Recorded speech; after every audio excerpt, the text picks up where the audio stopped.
समझने की कोशिश करना, ठीक है। सुजल, मान लो कि एक कोई ऑब्जेक्ट बाय करने गया मैं मार्केट में, और उसका जो प्राइस है वो 14 रुपीज है, 14। और मैं और मेरा फ्रेंड 2 जन साथ में गए, ठीक है। अब मैंने मार्केट वाले को प्राइस पूछा कि ये ऑब्जेक्ट कितने का है, तो उसने बोला 14 रुपीज, 14 रुपीज का। और मैंने चेक किया, मेरे पास 8 रुपया पड़ा है सिर्फ। अब मेरे को 6 रुपया कम पड़ रहा है, तो मैंने फ्रेंड के पास देखा, तो फ्रेंड के पास मैंने पूछा कितना है, तो उसने बोला मेरे पास 2 रुपया है। 8 और 2 कितना हो गया, 10, और ऑब्जेक्ट कितने का था, 14। सो थर्ड प्रॉपर्टी हम लोग को ये लिवरेज देता है कि मैं अपने फ्रेंड का जो अमाउंट है ना, उसको कितना भी मल्टीपल्स कर सकता हूँ। we can multiply the amount of a friend, right? अगर इसके पास 2 रुपया है, तो इसको मैं 2 को 4, 4 को 6, 6 को 8, 8 को 10, 10 को 12 ऐसा बना सकता हूँ। So we can multiply the corresponding element by a scalar multiple. तो 2 को मैं 4 बना सकता हूँ by multiplying with 2, 2 को मैं 6 बना सकता हूँ by multiplying with 3, 2 को मैं 8 बना सकता हूँ by multiplying with 4, right? अब फिर से सुनो, अब कितना है प्राइस ऑब्जेक्ट का, 14, मेरे पास कितना है, 8, कितना कम पड़ रहा है मेरे को, 6 रुपया। कितना है इसके पास है 2 रुपया। इसको मैं कौन से स्केलर से मल्टीप्लाई करूं कि मेरा नीड पूरा हो जाए और मैं ऑब्जेक्ट बाय कर सकता हूं? तो मेरे को कितना चाहिए, इससे मुझे 6 रुपया चाहिए। तो इसको मैं कितने से मल्टीप्लाई करूंगा, 3 2s मतलब 3 से मल्टीप्लाई करूंगा इसको मैं, और 3 से इसके वैल्यू को मल्टीप्लाई करके मैं खुद में ऐड कर सकता हूं, ठीक है। तो 8 और +6, 8 + 6 इतना हो गया 14, which easily becomes the price of an object, जो मैं आराम से बाय कर सकता हूँ। So basically मैंने क्या किया, देखो मैं जो है यहाँ पे मैं R1 ने R2 से मदद लिया है, कितना मदद लिया है, स्केलर मल्टीपल में, और खुद में ऐड किया है। So R1 + 3R2, adding the scalar multiple of other row to the corresponding elements of other row, adding the scalar multiple of any row to the corresponding element of any other row. So R1 R2 कितने से multiply किया तूने, 3 से। So R1 + 3R2, 8 + 3 into 2, 8 + 6, that is 14, which is the price of the object. So you can take the help of corresponding element in terms of its scalar multiple and add that value into yours value. समझ में, उसके value में add कर सकते हो आप। And one more thing, उसका जो वैल्यू था ना वो unaffected रहेगा, it will be unchanged. उसका वैल्यू 2 का 2 ही रहेगा, बस तूने उससे हेल्प लिया है, एक गारंटी के फॉर्म में हेल्प लिया तूने उससे, ठीक है। तो और भी अच्छे से एक्सप्लेन करूंगा इसको मैं आगे चल के, जब हम लोग कॉलम का पढ़ेंगे। तो डेटाबेस मैनेजमेंट, ये आप ज्यादा करके आप इलेक्ट्रॉनिक्स कंप्यूटर साइंस में पढ़ सकते हो। डेटाबेस मैनेजमेंट मतलब क्या होता है, मैं आपको नॉर्मली बता देता हूँ। बेसिकली इसको SQL एंड ओरेकल ये सब लैंग्वेजेस में पढ़ाते हैं, बट नॉर्मली डेटाबेस मैनेजमेंट किसी भी कंपनी का जो डेटा होता है उसको मैनेज करने को डेटाबेस मैनेजमेंट बोलते हैं। For example employee details, product details, right? Manufacturer details, customer details. That is what we details को manage करने को database, records उसको database management बोलते हैं। तूने अगर कंपनी चलाना है और देखो तूने कितना माल लिया, पहले के previous records क्या थे, that is what database management। अगर फॉर एग्जाम्पल तो अभी मोबाइल में जाता है और एक नंबर पे टैप करता है, उस नंबर से तुझे कितने कॉल्स पहले हो चुके हैं, तूने कितना कॉल किया, कितना इनकमिंग है, कितना आउटगोइंग है, कितना मिस कॉल है, कितना मैसेजेस है, वो सब तेरे को दिखाई देगा वहां पे। That is what we call database management. So हर एक एंटिटी का रिकॉर्ड रखने को बोलते हैं डेटाबेस मैनेजमेंट। एंटिटी में सब आ जाता है, अभी एम्प्लॉय आ जाता है, कस्टमर आ जाता है, बॉस आ जाता है, मैनेजर आ जाता है, सब कस्टमर्स, होलसेलर, मतलब जिसके साथ भी तू बिजनेस कर रहा है उन सबका रिकॉर्ड तेरे पास होना चाहिए। That is what we call to maintain the records of all those entities is a database management, जो बेसिकली ओरेकल और एसक्यूएल में पढ़ाते हैं। ये सबका कोडिंग्स एंड ऑल होता है, राइट? मतलब ये सब कोडिंग लैंग्वेज में बात करें तो oracles and SQL gives a proper information of database management. But अगर मैं नॉर्मल टर्म्स में बात करूं तो हर एक एंटिटी के रिकॉर्ड को मैनेज करने को बोलते हैं डेटाबेस मैनेजमेंट। फिलहाल हम लोग चैप्टर में हम लोग इलेक्ट्रॉनिक्स एंड सीएस नहीं पढ़ रहे हैं, we are simply learning the concept of matrices. So I hope कि मैंने जितना मेरे से हो चुका उतना मैंने आपको कोशिश किया एग्जांपल क्लियर करने का।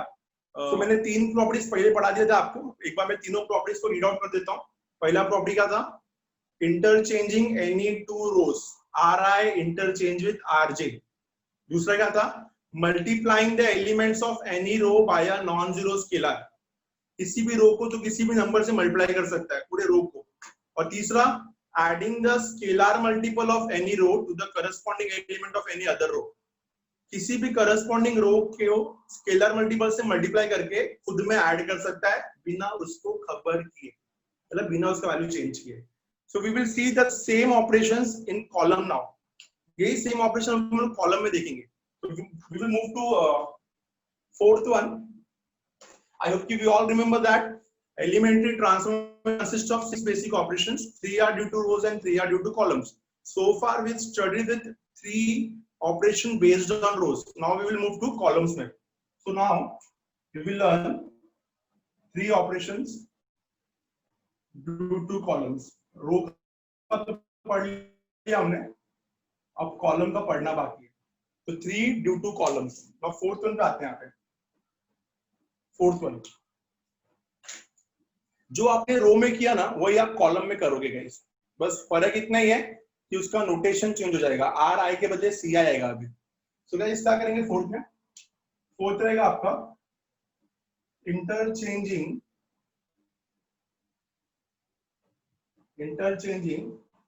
Any two columns. Interchanging any two columns, किसी भी दो कॉलम को इंटरचेंज कर सकते हैं. इसको सिंबॉलिकली कैसे लिखा जाएगा? सिंबॉलिकली लिखा जाएगा इसको C I interchange with C J. C I interchange with C J. Example देखना बहुत जरूरी है, बिना एग्जाम्पल कोई नहीं पढ़ेंगे हम लोग. मान लो एग्जाम्पल अपने पास A is a matrix with element 1 2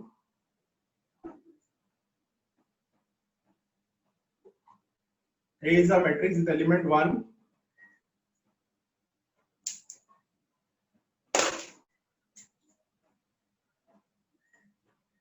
1 4. मान लो ये 4 एलिमेंट है ए के अंदर. अब मुझे क्या करना है? मुझे यहाँ पे एक ही ऑप्शन है, क्या? C1 interchange with C2. C1 interchange with C2 ये करना है मुझे. C1 को जब मैं C2 से इंटरचेंज करूंगा तो क्या हो जाएगा guys? Therefore A is similar to. Now आप सबको पता है यहाँ पे C1 और C2 क्या है.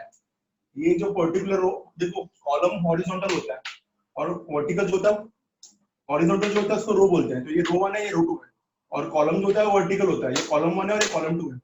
So if you interchange this column with this column, ये इधर क्या हो जाएगा? ये 2, ये 4, ये 1 और ये 3.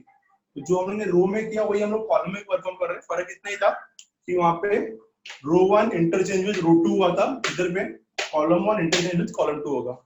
सो ये था आपका रो 1 इंटरचेंज विद रो 2, बट ये क्या आपका कॉलम 1 इंटरचेंज विद कॉलम 2. समझ में आ रहेगा सबको अच्छे से? पॉसिबल हो रहा है मेरे को. आई होप कि फोर्थ प्रॉपर्टी क्लियर है लोगों को. टेक द स्क्रीनशॉट फटाफट. Interchanging any two columns, it is CI interchange with CJ where I and J are different column numbers. Screenshot ले लो इसका फटाफट, आगे चलते हैं. Done everyone? फोर्थ वन का स्क्रीनशॉट ले लो. सबको प्रॉपर्ली दिखाई दे रहा है ना? कुछ भी इश्यू रहेगा प्लीज बताना मेरे को चैट पे. फोर्थ प्रॉपर्टी हो गया. Now fifth property. Fifth property भी अच्छे से देखेंगे. Moving to fifth property now. Property number 5.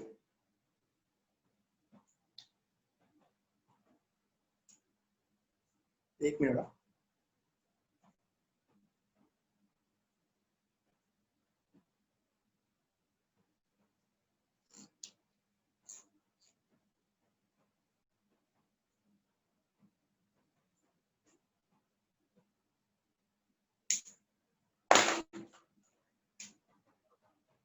तो फिफ्थ प्रॉपर्टी क्या होगा? Multiplying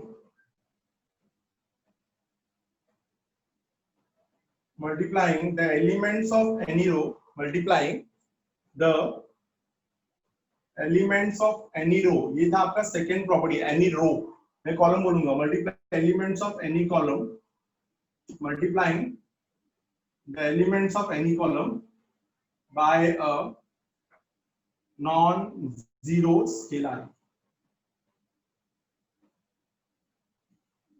Multiplying the elements of any column by a non-zero scalar. इसको कैसे लिखेंगे सिंबॉलिक टर्म्स में? सिंबॉलिक टर्म्स में लिखेंगे इसको CI changes to KCI. or also we can write this as simply KCI. याद रखना, where K is what? K is a number or scalar and condition K is not equal to 0. तो वही same चीज हो रहा है जो हम लोगों ने रो पे परफॉर्म किया, वही कॉलम पे परफॉर्म कर रहे हैं अभी. तो multiplying the elements of any column by a non zero scalar, right. Example फिर से लेना जरूरी है. लेट अस से एग्जांपल, मान लो कि एक मैट्रिक्स है जिसके अंदर एलिमेंट है 2 3 7 -4. अब यहाँ पे कॉलम 1 के अंदर एलिमेंट्स क्या है? कॉलम 1 के अंदर एलिमेंट्स 2 और 7, और कॉलम 2 के अंदर एलिमेंट्स कौन है? 3 और -4, राइट. तो मैं क्या करना चाहता हूँ ना, यहाँ पे मैं कॉलम 2 को 3 से मल्टीप्लाई करना चाहता हूँ बाय 3c2. कॉलम 2 को 3 से मल्टीप्लाई करना चाहता हूँ, तो क्या हो जाएगा answer? therefore a is similar to column 2 multiply हो रहा है ना, तो कॉलम 1 को सेफ रखो 2 and 7.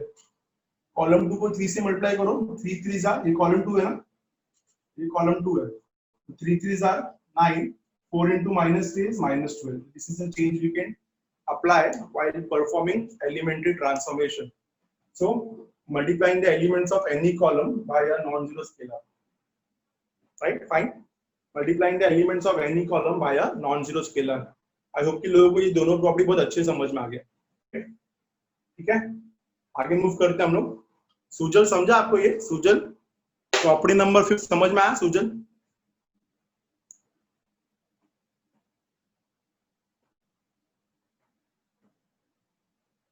Moving on, next one, अगले पे चलते हैं. 6th one. तो 6th वन और 3rd वन कहीं ना कहीं मैच करेगा. तो 6th वन भी थोड़ा ध्यान देना, वही है, बस रो के बदले कॉलम नाम आ जाएगा अभी. तो 6th वाले को बहुत अच्छे से पढ़ते हैं, थोड़ा इंपॉर्टेंट भी है. 6th वन क्या बोलते हैं? एडिंग द स्केलर मल्टीपल,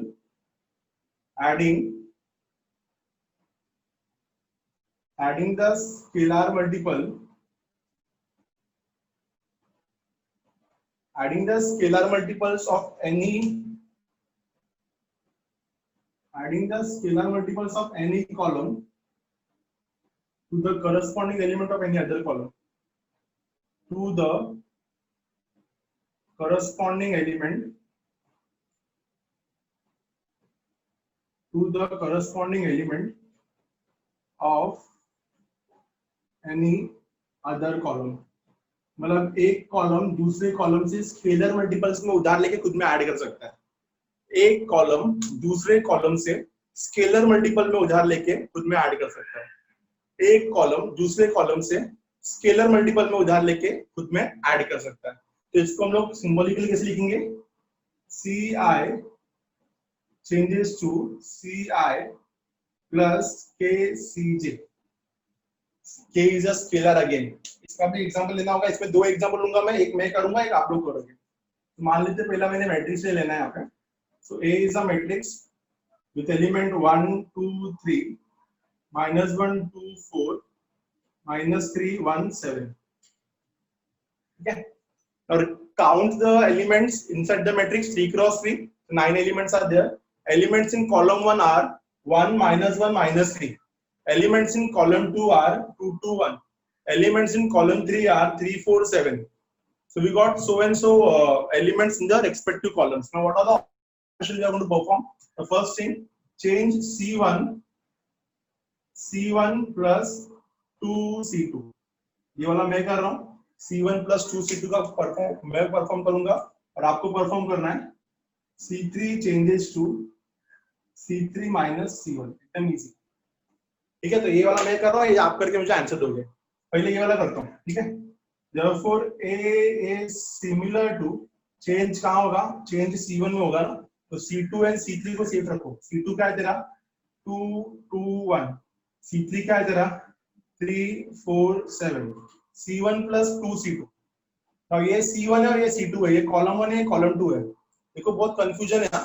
ये रो 1 था, ये रो 2 था. याद रखना, हॉरिजॉन्टल में रोज रहेगा, वर्टिकल्स में कॉलम रहेगा. तो C1 plus 2C2. C1 कितना है तेरा? 1 plus 2C2. C2 कितना है तेरा? 2. तो 1 plus 2 into 2. सेम इधर C1 कितना है तेरा? -1 plus 2C2. अगेन C2 कितना उसके करस्पॉन्डिंग में? 2. फिर C1 कितना है तेरा? -3. फिर 2 C2 कितना तेरा 1, ठीक है। So therefore A is similar to 1 plus 4 कितना हो जाएगा 5, minus 1 plus 4 कितना हो जाएगा 3, minus 3 plus 2 कितना हो जाएगा -1, and rest will be same 2 2 1 3 4 7। I hope कि सबको समझ में आया ये अच्छे से। ये वाला आप परफॉर्म करो, आंसर दो इसका फटाफट जल्दी। इसका आंसर आपसे चाहिए मुझे। मैंने बोला है C3 minus C1, C3 minus C1। आराम से सॉल्व करो। क्या वो ब्लर दिख रहा है यार, ब्लर दिख रहा है।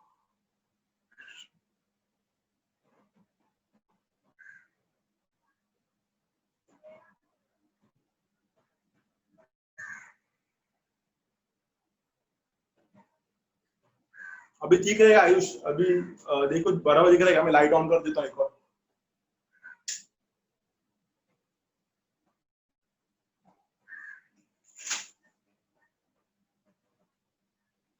C3 माइनस C1, तो मोस्टली सबका आंसर आ गया है। Let me check the answer. बहुत जन ने आंसर बोला है, नीरज और प्रथमेश दोनों ने आंसर दिया है 2 5 10। चेक कर लेते हैं। C3 माइनस C1, तो ये परफॉर्म क्या दिखाएगा? A is similar to, obviously कहां परफॉर्म कर रहे हैं हम लोग? C3 में। C1 C2 को सेम रखो। सो 1 -1 -3 2 2 1। C3 माइनस C1 डायरेक्टली कर रहा हूं मैं, ठीक है। 3 minus 1 will be 2, 4 minus of -1। देखो गलती क्या करते हैं लोग, 4 minus 1 कर लेते हैं।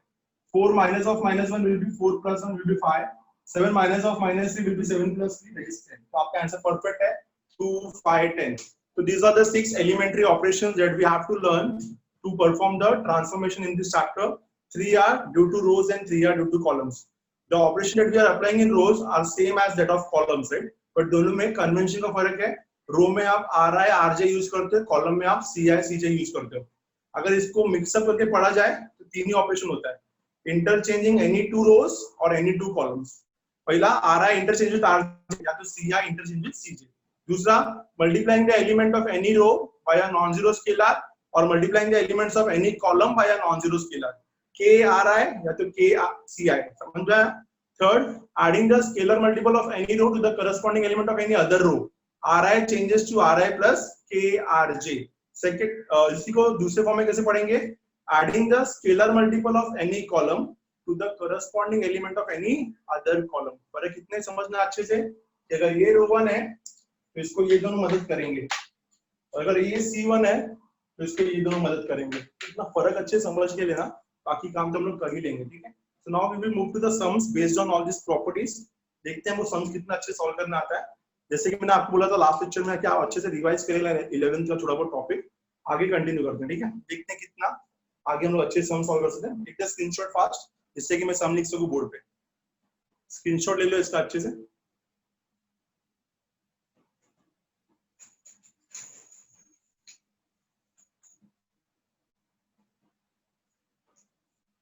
अभी दिख रहा है बराबर?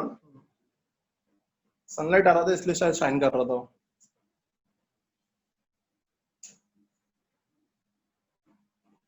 हटाओ और सम पे चलते हैं। फेसबुक का ही सम है, ध्यान देना।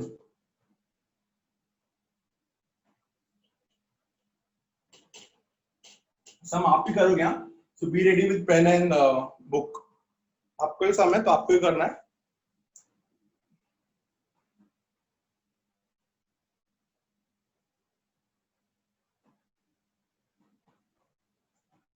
क्वेश्चन है,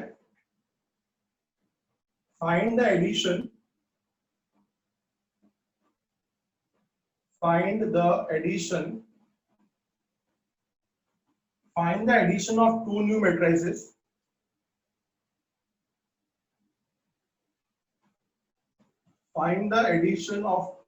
matrices after applying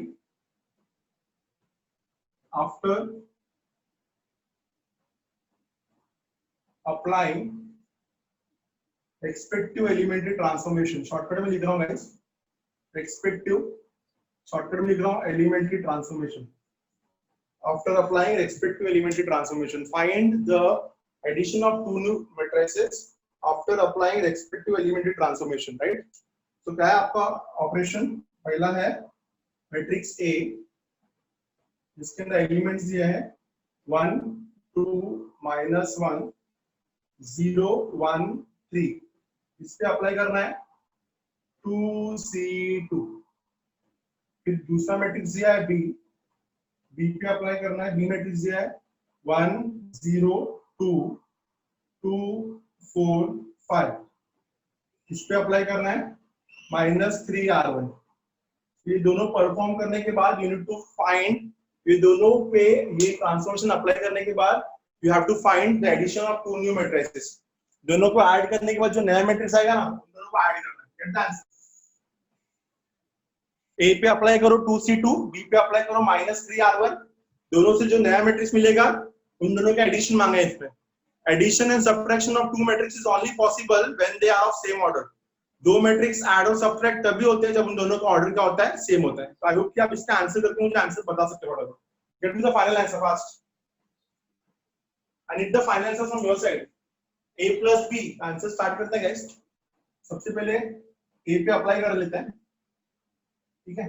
so A कितना अपना A दिया है यहाँ पे 1 2 -1 0 1 3. क्या अप्लाई कर रहे हैं यहाँ पे हम लोग 2C2. सो बाय 2C2 बाय 2C2. हाँ, 2 से मल्टीप्लाई करेंगे कॉलम 2 को, तो क्या हो जाएगा अपना नया A. therefore A is similar to क्या हो जाएगा 1 0. C2 को 2 से मल्टीप्लाई कर रहा है, कितना हो जाएगा ये 4 और 2 -1 3. ये सेम रहेगा. क्लियर है? नया A क्या मिला आपको समझा? नया A क्या मिलेगा 1 4 -1. C2 को 2 से मल्टीप्लाई किया तो 4 और 2 हो जाएगा. नाउ B का बात कर लेते हैं. B कितना दिया है 1 0 2 2 4 5. क्या अप्लाई कर रहे हो इस पे -3R1 बाय -3R1. तो नया B क्या हो जाएगा देख लेते हैं इधर. therefore new B will be what? therefore new B will be क्या -3R1 को R1 को हम क्या कर रहे हैं -3 से मल्टीप्लाई कर रहे हैं. तो कितना हो जाएगा ये -3 0 into -3 0 2 into -3 is -6. बाकी सेम 2 4 5. A भी मिल गया B भी मिल गया. अब क्या बोल रहा है दोनों को ऐड करने के लिए बोल रहा है. तो now we have to get A plus B. So therefore A plus B is equals to ये कितना है आपका ये यहाँ पे नया ये कितना मिला 1 4 -1 0 2 3 प्लस B कितना आपका -3 0 -6 2 4 5. When we add two matrices, we add the corresponding elements. A11 with A11, A12 with A12. So 1 -3 से ऐड किया तो कितना मिलेगा -2. 4 को 0 से ऐड किया 0. -1 को -6 से ऐड किया -7. 0 plus 2 2 2 plus 4 6 3 plus 5 8. So this is the final answer guys. I hope everyone got the concept. This is the final answer. सबको आ रहेगा शायद. देखो आंसर अच्छे से. -2 मेरा रॉन्ग है कुछ 4 कुछ रॉन्ग है मैंने 4 है उधर.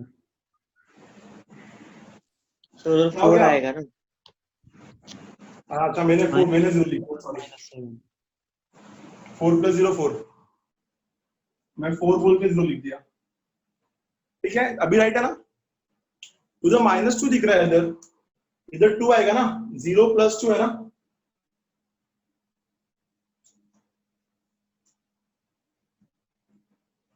किसने आंसर दिया ये प्रथमेश.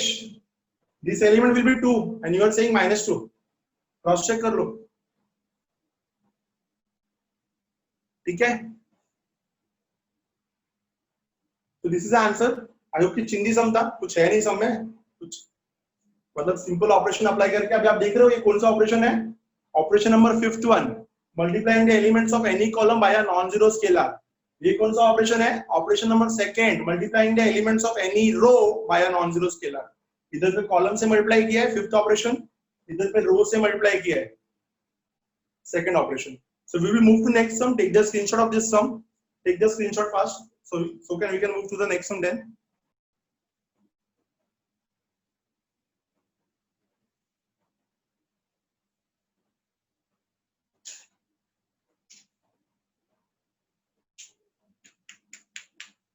आएगा आंसर? चार्ट 6 में बताओ अगर आया तो।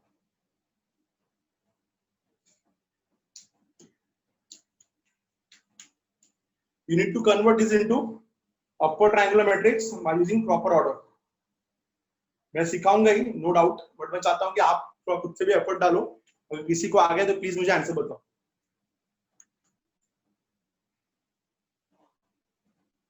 1 minus 1 2 2 1 3 3 2 4 1 minus 1 2 2 1 3 3 2 4. So these are the elements. We need to convert this into upper triangular matrix. So we have to convert this 3 2 2 into 0.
पहले R2 और R3 में चेंज करेंगे हम लोग।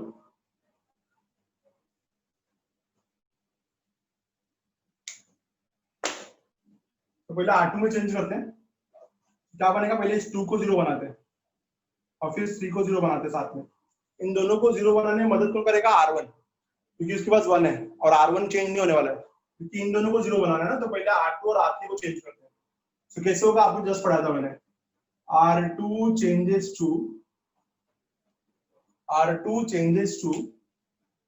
2 को कन्वर्ट करना है 0 में ना, तो R2 changes to 2 minus 2 into 1।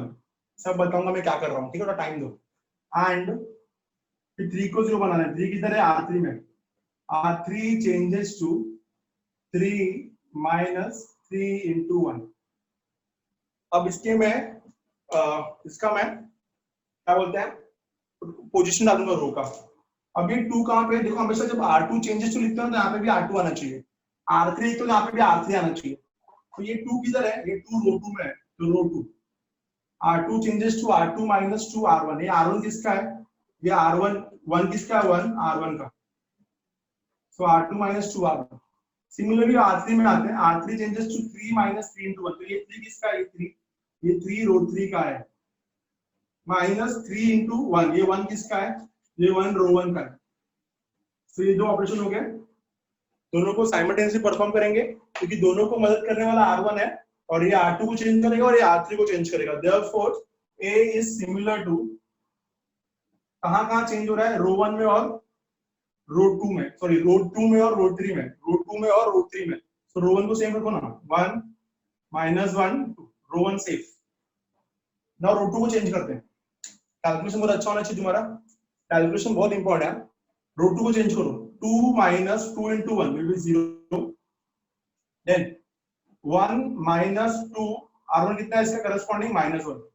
so 1 minus 2 into -1, that is 1 plus 2 will be 3। Next रहेगा R2 minus 2 R1, so 3 minus 2 into 2, it is 3 minus 4, कितना रहेगा? -1। अभी क्लियर होगा लोगों को ये? तो अगला है R3 changes to R3 minus 3 R1, तो कितना आएगा? 3 minus 3 into 1 will be 0। 2 minus 3 into -1, so 2 plus 3 will be 5, and then 4 minus 3 into 2, so 4 minus 6 कितना आएगा? -2। तो वी गॉट ये दो को तो उन्होंने 0 में कन्वर्ट कर दिया। अब इस 5 को 0 में कन्वर्ट करना बाकी है और ये 5 को 0 में कन्वर्ट करना बहुत इंपॉर्टेंट है। अब ट्विस्ट आता है यहाँ पे। अब इस 5 को जब 0 में कन्वर्ट करने जाओगे ना, तो you can't take help of R1। Reason is, अगर तुमने R1 का हेल्प लिया ना तो ये 0 फिर से चेंज हो जाएगा। You can't take the risk of changing the 0 again, because again you have to convert this again into 0। तो एक बार जो 0 बन गया ना उसको एंड तक 0 रहने दो। तो मैं ये बोल रहा हूँ कि अगर इस देखो अगर आपको अपर ट्रायंगुलर मैट्रिक्स चाहिए तो इस 5 डिग्री में 0 चाहिए। अगर इस 5 को 0 में कन्वर्ट करना है तो अभी 5 किधर लाई करता है, रो 3 में लाई करता है, रो 3 में। कहां लाई करता है, रो 3 में। सो टू रो 1 से ही हेल्प ले, रो 1 से हेल्प नहीं ले सकता, क्योंकि तुमने अगर रो 1 से हेल्प लिया ना तो देखिए 1 ये 0 को 1 बदल देगा, ये जो 0 है ना इसको बदल देगा 1। You can't take help of row 1। तेरे पास एक ही ऑप्शन है कि देखो सिर्फ रो 2 मदद कर सकता है। क्यों रो 2 मदद कर सकता है, क्योंकि दोनों के 0 0 0 है, कुछ भी कर लो 0 रहेगा। So to convert this 5 into 0, you can take help of only row 2. Why can't we take the help of R1? I hope you even got the concept. कि अगर तूने R1 का help किया तो this element will get changed. ये change हो जाएगा और फिर से 0 के बदले कुछ और बन जाएगा वो। So now the question is how to convert this 5 into 0. इस 5 को 0 में कैसे convert करें हम लोग? How to convert this 5 into 0? इस 5 को 0 में कैसे convert करें? The question is that. Guys कहां लाई करता है ये 5 कहां लाई करता है, रो 3 में। ये 5 लाई करता है रो 3 में, तो रो 3 चेंजेस टू, देखो ये 5 3 है, थोड़ा बहुत पढ़ा रहेगा 10th में आपने। इसको 3 से मल्टीप्लाई करने का, इसको 5 से मल्टीप्लाई करने का, दोनों का कोएफिशिएंट सेम हो जाता है, पढ़ा रहेगा ना आपने। सुनो तो ये कहां अप्लाई कर रहा है, रो 3 में चेंज कर रहा है ना तू, देखो दोनों का साइन सेम दिख रहा है। सो रो 3 माइनस रो 2, कोएफिशिएंट स्वैप करो ना, इसको 3 से मल्टीप्लाई करो और इसको 5 से मल्टीप्लाई करो। 3r3 माइनस 5r2 करो, 3 5 से 15, 5 3 से 15, 15 माइनस 15 0। बट ये वैलिड ऑपरेशन नहीं है, तो ये जो 3 दिख रहा है देखो 3, इसको हटाना पड़ेगा और इसको यहाँ लेके जाना पड़ेगा 5/3। सो r3 minus 5/3 r2। Everyone got the concept I hope. हाँ, r3 माइनस 5/3 r3। देखो r3 कितना है 5 minus 5/3 into 3, 3 3 cancel, 5 minus 5 0। So operation is R3 is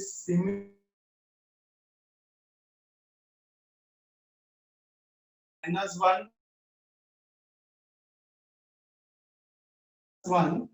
देख 0 into 3, 3 3 cancel, 5 minus 5 0। इसको सॉल्व करना पड़ेगा, कितना होता है ये चेक करो। R3 कितना है बोलो, -2 minus 5/3 R2। What is R2, -1। R3 कितना है, -2 माइनस 5/3 R2, कितना हो जाएगा ये, -2 plus 5/3 -6 plus 5/3। The answer is -1/3। I hope you got the concept. तो आपको कितना मिलेगा, इधर इधर मिलेगा -1/3, and therefore we can say that A is an upper triangular matrix. A is an upper triangular matrix. इसके रूल्स हम लोग आगे चल के अच्छे से पढ़ेंगे, फिलहाल आपको कॉन्सेप्ट समझ में आया। Operation third, operation third, operation third. इन दोनों को 0 बनाने के लिए, 2 को 0 बनाने के लिए R2 minus 2R1, 3 को 0 बनाने के लिए R3 minus 3R1, देन इस 5 को 0 बनाने के लिए तो 0 तो मिलेगा नहीं, तो क्या करने का, इसको कोएफिशिएंट रिप्लेस, इसको 3 से इसको 5 से, और इसका जो कोएफिशिएंट को डिनोमिनेटर में लाने का। तो कैसे लिखेगा, R3 minus 5/3 R2, R3 minus 5/3 R2। बोलो समझ में आया सबको, पक्का क्लियर है ये? कल्याणी आपको समझ में आया सब? कल्याणी कल्याणी कल्याणी तो लेट ज्वाइन किया आपने, समझा फिर भी? ओके आयुष आपको? हाँ सर। आयुष ये सबको प्रॉपर्ली प्रैक्टिस करो गाइस, ठीक है? ये 6 ऑपरेशंस हम लोग को आगे चल के बहुत ज्यादा यूज होगा। एक मिनट, प्रथमेश बोल रहा है मल्टीप्लाई R3 by 0 किया तो प्रथमेश मल्टीप्लाइंग बाय 0 वैलिड नहीं है ना।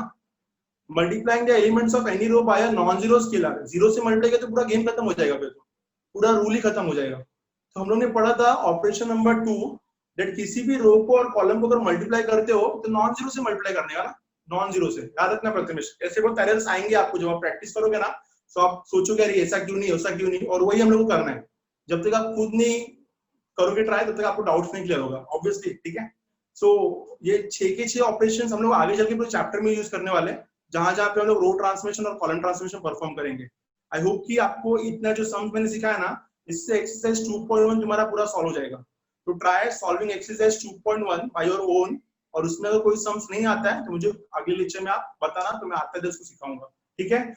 आने उससे पहले 11th का पूरा टेक्स्ट बुक 11th मैट्रिसेस का पढ़ लेना, और ये 6 ऑपरेशंस बाय हार्ट होना चाहिए सबको, अलॉन्ग विद एक्सरसाइज 2.1, ठीक है। आई होप कि सबको समझ में आएगा लेक्चर। थोड़ा बहुत प्रैक्टिस करो, थोड़ा और अच्छे से इसको स्ट्रेंथ बढ़ाओ इस चैप्टर में, इजी है चैप्टर, ठीक है। तो मिलते हैं अगले लेक्चर में, तब तक थैंक यू एवरीवन। प्रैक्टिस करो क्वेश्चन, और ये जो क्वेश्चन मैंने बोर्ड पे वाला था इसका भी स्क्रीनशॉट ले लो, ये भी ट्राई करना आप एक बार खुद से। Thank you guys.